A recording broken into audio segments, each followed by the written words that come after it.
good Friday morning, Mount Olive family and friends of Mount Olive, tuning in for another devotion. I hope, as I always say, I hope you've enjoyed the ones that were here prior in the week. All the guys did a really great job. So I pray that you'll just remember, each one of us, remember our mission team. As they've said, they will be leaving from Nicaragua Saturday morning. It should be back in Dulles in Washington, D.C. sometime in the afternoon, and they'll be driving back to Wise that day. So be much in prayer for them. Be much in prayer for their safe travels, and for God's care over them as they come back. So let me share my screen with you.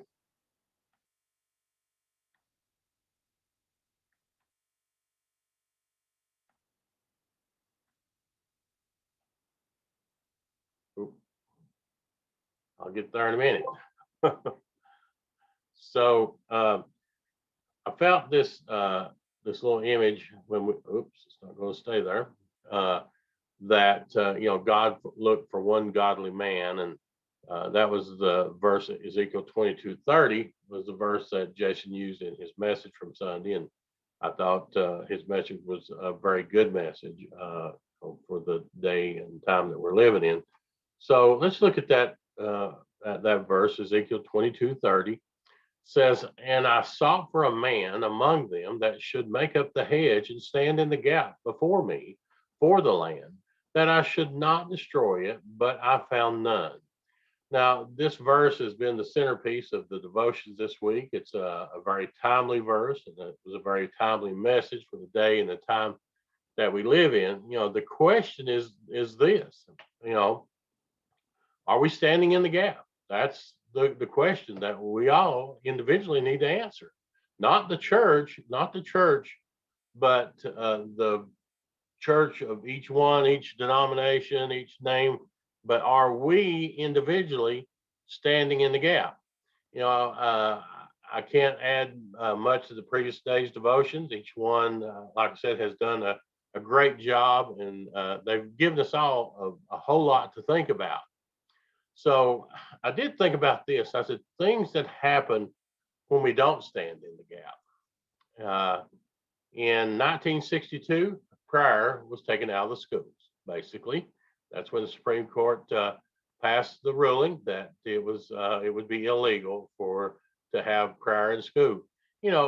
I was very young then. I don't remember all that, but I do have read news articles about what was going on at the time, and people said it would never happen. It just they'll never do that. Well, it happened. Why? Because good Christian people believed it never would.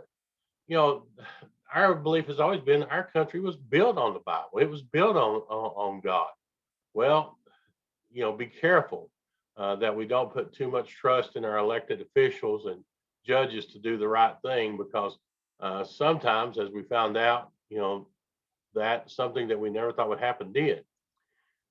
Another thing, 1973, Roe versus Wade, which legalized abortion. Another, people said, there's no way that will ever happen, but it did. And it's still the law of the land. And, the church forgot to stand in the gap during that time. And the list goes on. And the church has become helpless to help try and define and influence the public culture. There was a time when the church had a big part in influencing the public culture and defining what's good and what's wrong. But that's gone away. If we look around us today, instead of the world trying to look more like the church corporate is trying to look more like the world. And I was preparing for my devotion. I came across a quote from theologian Jackson Wu that I want to share with you. And I don't know much about Jackson Wu, but I did like his quote. He said, in recent years, countless books, articles, and blogs have debated the question, what is the gospel? There seems to be as much diversity as there is agreement when defining exactly what is the gospel. And herein lies the problem. How do we deliver the gospel, the simple message of God's love for us, exhibited by the death of his son Jesus, and confirmed by Jesus' resurrection with our country, when our country's well-known pastors and theologians can agree on what it is and accept this simple message that Jesus Christ died once for all. He rose the third day for our forgiveness of sin. So it comes down to this: is the church corporate standing in the gap? For the most part, no. There's too many have quit preaching the word and are now trying to make everybody feel good about where they are in life with no thoughts about eternity. It's more about attendance and tithes than about a lost soul, and that's the sad part. So what can each of us do? We can stand in the gap. We can stand on and for the truths of the Bible. We can call right, right, and wrong, wrong. That's what we're supposed to do. We can make a difference in our home. We can make a difference in our family, in our friends. We can make a difference in our church. We can make a difference in our community, and we can make a difference in our town. So how do we end this?